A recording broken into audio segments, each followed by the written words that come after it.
Hi, this is Ginny, and welcome back to my channel. I'm here with another One Piece video, and in particular today, I'm going to be talking about a character who is very near and dear to my heart. So, Sabo has been my favorite character in One Piece since 2013, which, for the unaware, is the year that he was reintroduced to the manga in Dressrosa. In 2013, I was in high school, and for like 2 of my high school years, loving Sabo was my entire personality.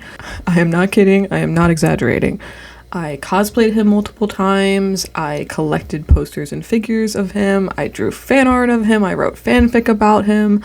I literally missed out on winning a giant flat screen TV at my high school prom's raffle because I left prom early so that I could go watch a Sabo-centric episode of the anime like the second it came out on Funimation. Rest in peace, Funimation. Safe to say, I was obsessed, and I was not alone in this. Sabo came in 5th place on the first character popularity poll that came out after he was reintroduced, and I was surrounded by other fans of all ages and genders who were also deeply invested in his character. But over time, I saw a particular criticism start to emerge. The idea that Sabo is not actually a very good character, and he only exists to be a replacement for Ace as the archetypal, badass, attractive older brother figure, rather than because he has any sort of like novel or worthwhile role to play in the narrative. At the time, back in 2013 and 2014, this notion really bothered me. As someone who loved Sabo a lot, the way that some fans talked about him felt almost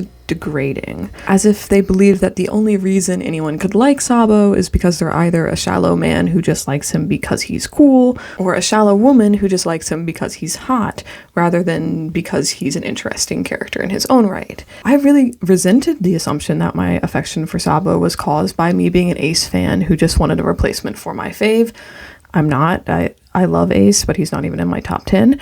Or that it was caused by me being attracted to Sabo, which I'm not, because I am, in fact, gay. But over the years, as we've gotten to see more of Sabo's role in the story, and as I've grown from a pathologically obsessed fangirl to a grown adult with 2 degrees and a full-time job, have my feelings about this criticism of Sabo's character changed? No, they haven't. I still think it's stupid as fuck. Sorry. Sabo warrior till I die. But okay, I want to come at this in good faith because I do understand why this criticism exists and why some fans have come to this conclusion, even though I personally disagree with it. I also know that I am coming into this discussion from a place of bias, since Sabo is, to this day, my favorite character. But my goal with this video is not to own the Sabo haters or to convince anyone that they ought to like him as much as I do. Not least of all because that's not possible, because there is no human being on this earth who is capable of loving Sabo as much as me. That's simply a fact. I'm so sorry. My goal here is to intellectually interrogate Sabo's role in the story, how it differs from Ace's role, and what it is that draws me and so many others to this character. So the bare bones of the Sabo criticism is that because he, like Ace, is a powerful, loving older brother figure to Luffy who has the Mera Mera no Mi, and because he was introduced only after Ace died, he is essentially little more than a replacement for Ace. I do want to say before I really dig into this that I believe one of the major contributing factors to this criticism is that Dressrosa is a long arc, and so for a long time we hadn't actually seen much of Sabo as an adult outside of what he does in Dressrosa, which meant that the only information that Toei had about him for a couple of years was that he, 1, loves Luffy, and 2, can do Fire Fist. Therefore, whenever they'd show Sabo in non-canon content like Film Gold and Stampede, all they could really have him do is talk about Luffy and do Fire Fist. But it's important to remember that these appearances are not canon and that we have now seen Sabo many more times in the manga, and he's usually not doing either of those things when we see him in the manga and is instead doing like intense political treason. But anyway, if we're going to determine whether or not this criticism is valid, I think we first have to break down what Ace's role is in the narrative, so that we can then compare that to Sabo's. So, what is Ace's purpose in the story of One Piece? Here's what I think. 1. to help introduce Blackbeard and show why he's such a threat. It's through Ace that we learn Blackbeard's crime of killing one of his crewmates, and Teach's ability to beat and capture Ace in one-on-one combat indicates that he'll be a powerful adversary for Luffy in the future. 2. To be the son of the Pirate King, Gold D. Roger, and illustrate just how far the world government will go to erase the bloodlines of people who they don't like. In general, Ace is one of the first characters we meet who feels hated and maligned due to their blood, and that's a theme that is followed up on many times throughout the series as we learn more about the Fishmen, the Buccaneers, the Kurazumi clan, the Davy clan, etc. 3. Ace's role is also to show how Whitebeard treats his crew as family, regardless of their biological connections, and to demonstrate the significance of chosen fathers versus biological fathers. 4. Perhaps most importantly of all, Ace's role is to die, tragically and horrifically, and in front of his beloved little brother, Luffy. His death is what makes Luffy realize that he isn't strong enough yet to make it in the new world and protect the people he loves. It helps him realize that he needs more training, which in turn is what creates the time skip and molds Luffy into a more mature and hardened captain in the present day. And finally, 5. Ace's role was to be a likable, affable, big brother figure to Luffy, who was pledged to protect Luffy no matter what. That's Ace.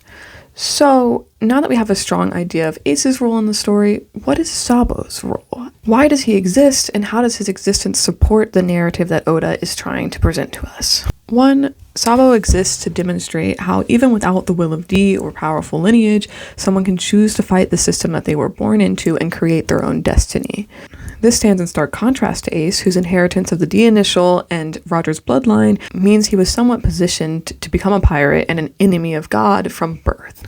2. Sabo's role is to further solidify the cruelty and callousness of the Celestial Dragons to the audience. Shabondi already showed us that the Celestial Dragons are evil, but watching them attempt to murder a young child for the crime of simply sailing in the same patch of water as them is an excellent and gut-wrenching demonstration of their utter detachment from any sort of humanity. 3. To be a lesson for 7-year-old Luffy that there are greater powers at play in the world and that they are extremely dangerous. After Sabo's supposed death, Dodon tells Luffy and Ace that they can't get revenge because it wasn't something as simple as one person that really killed Sabo. It was the world itself. This provides an explanation for why Luffy says he knows Robin's enemy very well in Enies Lobby when he's asking Usopp to shoot down the world government flag, and it's also foreshadowing for Imu, the head of the Celestial Dragons, being referred to as the world. Moving on to post-time skip, 4, Sabo serves to humanize the Revolutionary Army and give them a friendly face who the audience wants to root for. Prior to Sabo's reintroduction, the Revolutionary Army was not very present in the story. We knew that Dragon was Luffy's dad, but we didn't have any real reason to like him or root for him yet. Kuma's motivations were obscured, and Ivankov and Inazuma, while fun, were only side characters in a saga with a large ensemble and were not prominent fan favorites. By introducing a likable character who's close to Luffy as a member of the Revolutionaries, Oda is giving the audience, and the Straw Hats, an in to be invested in what was previously a rather ambiguous and mysterious faction. In relation to this, 5, Sabo is also an in-universe figurehead for the Revolutionaries, one who helped inspire multiple countries to revolt and turn the tide of public favor against the world government. 6, Sabo shows us how inherited will can be passed down through devil fruits. To this day, Sabo is the only character in the series who we see inherit a devil fruit from someone who they knew and loved and use it as a way of carrying on their memory. Given the way that devil fruits function and the importance of inherited will in the series, I think this was an extremely cool choice, and if it hadn't happened, the series would be lesser for it.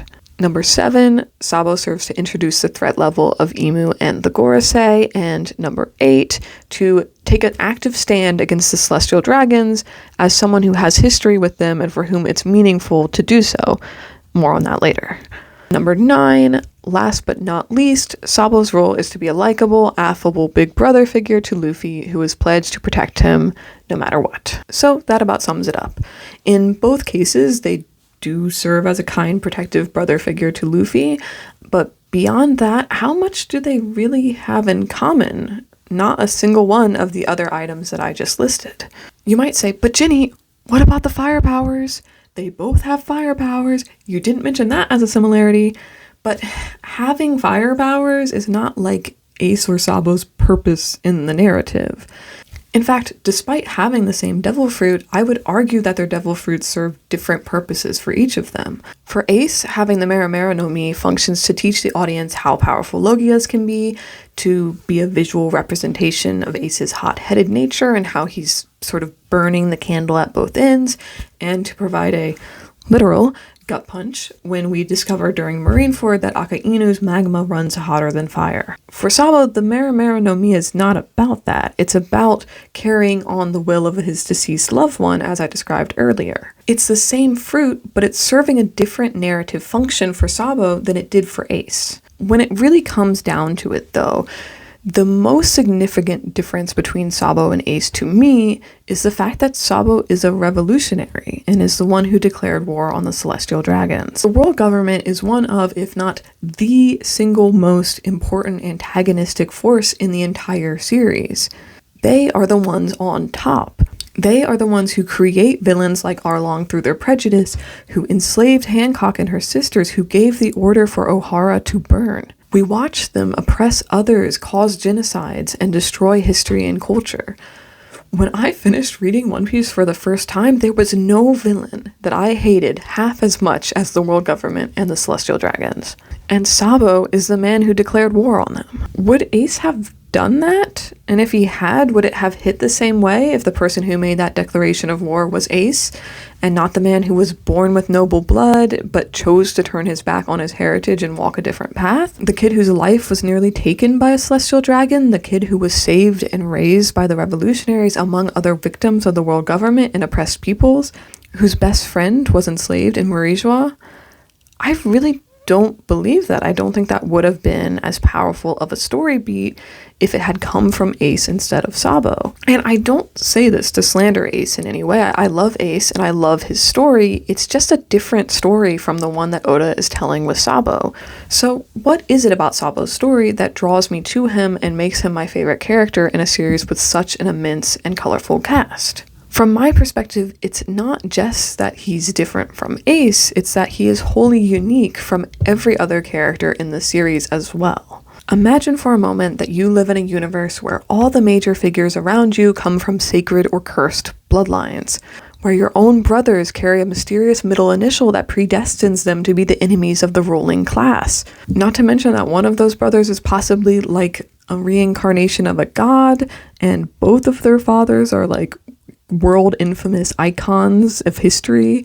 Meanwhile, your parents are just two rich assholes with no physical prowess, no will of D, no conqueror's hockey, no worldwide infamy, and you're just their kid who's destined for nothing and on track to become little more than another stuffy, stuck-up noble. But despite, rather than because of your blood, and despite the society that you were raised in, you decide at age 5 to grab fate by the teeth and create your own destiny. And someday you will be the most famous revolutionary in the world, and it won't have anything to do with your lineage or family name. It won't be because anyone had to tell you that the world was wrong or the class structure was broken. You figure that out for yourself, even when trapped inside of those very structures as a child. You were never meant to be powerful, never meant to be anything. Hell, never even meant to survive being cannonballed by one of the highest powers in the world, but you made it happen anyway.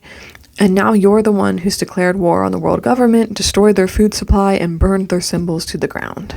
Is that not, like, extremely fucking cool? Like, is that not an extremely metal character type? Especially in a series like One Piece, where there is such an emphasis on these powerful bloodlines, to the point that people are joking about, Nepo piece.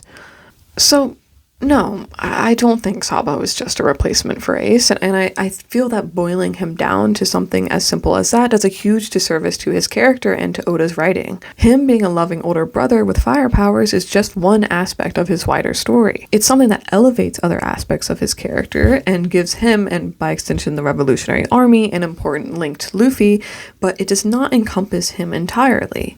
Ace could not play the role that Sabo plays post-time skip, and similarly, Sabo could not play the role that Ace played pre-time skip. And that's okay. That's why they're two different characters and not just the same character.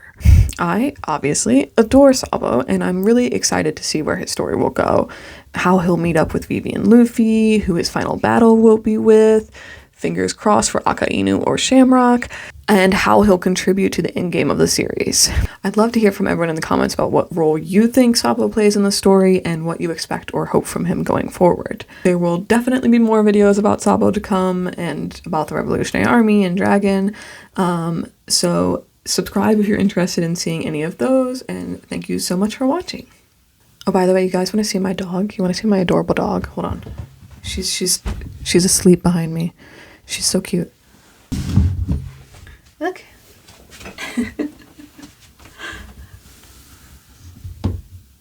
Say hi.